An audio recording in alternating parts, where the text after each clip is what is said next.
ये रिश्ता क्या कहलाता है मेरे को बताओ ना। जो आदमी हैदराबाद से बिहार जाके चुनाव लड़ सकता है, महाराष्ट्र लड़ सकता है, यूपी में लड़ सकता है, बंगाल में लड़ सकता है, वो टी राजा के खिलाफ कैंडिडेट क्यों नहीं देगा? वहां क्यों नहीं जगाने आ रहा? देखो देखो कौन आया, कौन आया, देखो देखो शेर आया, शेर आया। शेर वहां कौन सा दारुसलम नाम के बिल में छुप जाता है? तरीके के नारे भाजपा आरएसएस लगाती है, उसी तरीके के नारे, धार्मिक उन्मादी नारे ओवैसी लगाते हैं।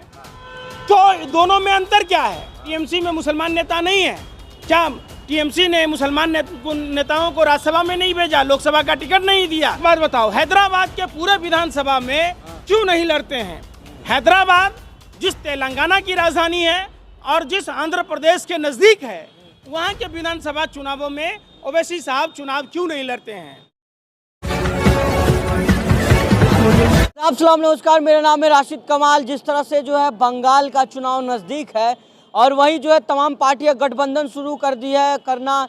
जहां जो है एक तरफ टीएमसी है, बीजेपी है, वहीं जो है हुमायूं कबीर की पार्टी, जनता उन्नयन पार्टी और असदुद्दीन ओवैसी की पार्टी मजलिस-ए-इत्तेहादुल मुस्लिमीन का गठबंधन हो गया है।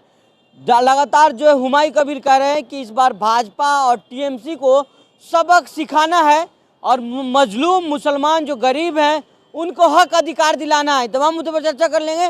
पंकज श्रीवास्तव जी हमारे साथ हैं, विभागीय से हर मुद्दे पर अपनी राय रखते हैं। पंकज जी, कैसे देख रहे हैं? लगातार ओवैसी और जो है हुमायूं कबीर चैलेंज कर रहे हैं कि टीएमसी और भाजपा की खैर नहीं है इस बार बंगाल में। बात ऐसा है कि हुमायूं कबीर अभी आए हैं। पिछले बार जब चुनाव लड़े थे वो भाजपा के सिंबल पर चुनाव लड़े थे, चुनाव हार गए थे। भाजपा से उनका प्रगाढ़ संबंध है, पहला।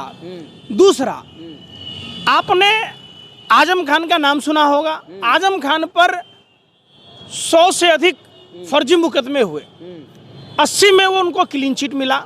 अभी हाल ही में मोइन खान का मामला आपने देखा होगा, जहां उनकी सारी संपत्तियों को नष्ट कर दिया गया। हमें एक बात नहीं समझ में आती है, डॉक्टर कफिल जो अस्पताल में ऑक्सीजन की कमी का सवाल उठाया था तो उनको प्रताड़ित होना पड़ा। तमाम बहुत सारे ऐसे मुस्लिम लीडर हैं देश में जिनको केंद्र सरकार प्रताड़ित करती है, कभी इनकम टैक्स के द्वारा, कभी सीबीआई के द्वारा, कभी ईडी के द्वारा। अब एक बात बताओ, ये रिश्ता क्या कहलाता है कि कभी आपने ओवैसी साहब के भाई या उनके पार्टी के किसी नेताओं पर आईटी का रेड पड़ा है क्या? उन पर कोई मुकदमे दर्ज हुए हैं क्या? आखिर क्यों? दूसरी बात, हैदराबाद में कुल विधानसभा की कुल कितनी सीटें हैं बताओ आप मुँह छुपाते फिर रहे हो, बता नहीं रहे हो।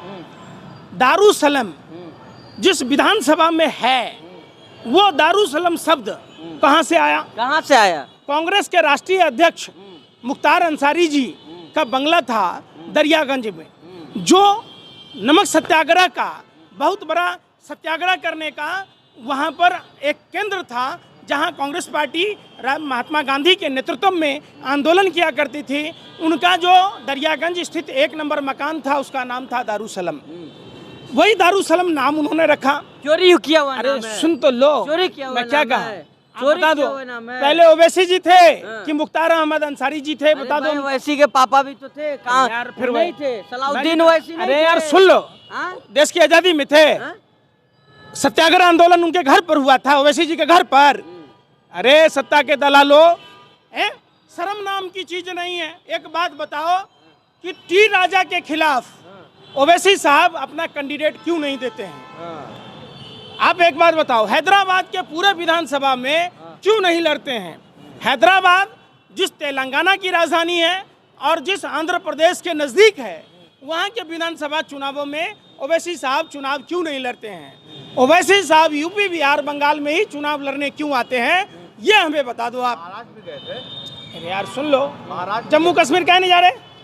वहाँ तो ज्यादातर मुसलमान हैं। चले जाएं केरल में, क्यों नहीं जा रहे? अरे वो कह रहे वहाँ पे और मुसलमान पार्टियां हैं, फिर वही बात, यहाँ पे नहीं है मुसलमानों को, जहाँ हक नहीं मिल रहा वहाँ जाएंगे। माने इन पार्टियों में कहीं कोई मुस्लिम लीडरान नहीं है। कांग्रेस पार्टी वहाँ चुनाव लड़ रही है, कांग्रेस पार्टी में आज भी क्या मुसलमान नेताओं नहीं है वहाँ पर? आप खामखा आप बताओ ना, टीएमसी में मुसलमान नेता नहीं है क्या? टीएमसी ने मुसलमान नेताओं को राज्यसभा में नहीं भेजा, लोकसभा का टिकट नहीं दिया। आप बेतुकी सवाल ना करें, आप सवाल पर आए, मुद्दे पर आए। मतलब ओवैसी जो ओवैसी साहब का जो हॉस्पिटल जो मेन हेडक्वार्टर है दाऊद सलाम, वहाँ वो गोसामाल विधानसभा में आता है, वहाँ से विधायक टी राजा है, मतलब क्या कहना चाह, ये रिश्ता क्या कहलाता है मेरे को बताओ ना। जो आदमी हैदराबाद से बिहार जाके चुनाव लड़ सकता है, महाराष्ट्र लड़ सकता है, यूपी में लड़ सकता है, बंगाल में लड़ सकता है, वो टी राजा के खिलाफ कैंडिडेट क्यों नहीं देगा? वहां क्यों नहीं जगाने आ रहा? देखो देखो कौन आया, कौन आया, देखो देखो शेर आया, शेर आया। शेर वहां कौन सा दारुसलम नाम के बिल में छुप जाता है? यही बात तो पूछ रहा हूं कि आप अगर राजनीतिक पार्टी हैं, में लगता है नारे, अरे भाई अल्लाह अकबर, तो क्या आप एक बात बताओ, जिस तरीके के नारे भाजपा आरएसएस लगाती है, उसी तरीके के नारे, धार्मिक उन्मादी नारे ओवैसी लगाते हैं, तो दोनों में अंतर क्या है आप बताओ? ओवैसी साहब कहाँ लगाते हैं? अरे यार कैसे नहीं लगाते? कब लगाते हैं? सुनो, भगवान का नाम आदर के साथ लिया जाता है, अल्लाह की इबादत सजदे से किया जाता है। तो देश में जब 40 करोड़ के आसपास मुसलमान हैं, तो हिजाब का मुद्दा कैसे है? क्यों नहीं ओवैसी साहब इसकी अगुवाई करते हैं?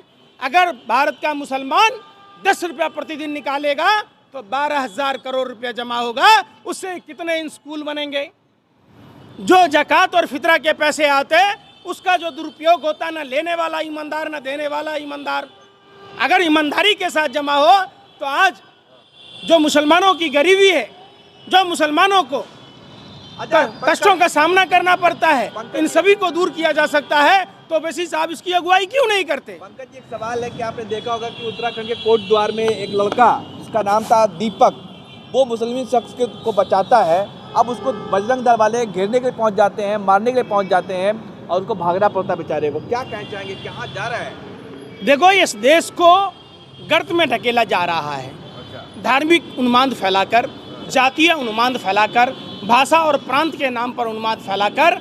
आइए हम सब अपने धर्म का पालन करते हुए, धर्म में, जिस धर्म में ये सिखाया गया हो कि हर जीव में ईश्वर का वास होता है, जिस धर्म में 84 लाख योनियों के भरण पोषण के लिए पूजा पद्धति की बात हो, जिस धर्म में ये सिखाया गया हो कि धर्म मतलब अच्छाई, अधर्म मतलब बुराई। अरे सुन नहीं रहा ना यार? दीपक नाम जानते हैं? दीपक का, मोहम्मद दीपक का नाम सुना आपने? मैं क्या कह रहा हूँ, मोहम्मद दीपक का नाम? कोई भी व्यक्ति अगर किसी भी इंसान के साथ नफरती सोच रखकर हिंसा करता है, वो व्यक्ति धार्मिक हो ही नहीं सकता। बजरंग दल को क्या मानते हैं? बजरंग दल को क्या मानते हैं? एक आतंकवादी संगठन बजरंग दल है। हाँ जी, बोलिए, आप नाम बोलिए। बिल्कुल बोल रहा हूँ मैं, नाम लेके बोलिए। बजरंग दल, आरएसएस, विश्व हिंदू परिषद जैसे संगठनों पर पाबंदी लगनी चाहिए, और इनके सभी ऐसे लठैतों को, गुंडों को जेल में डाल दिया जाना चाहिए। अगर वो गुंडे हैं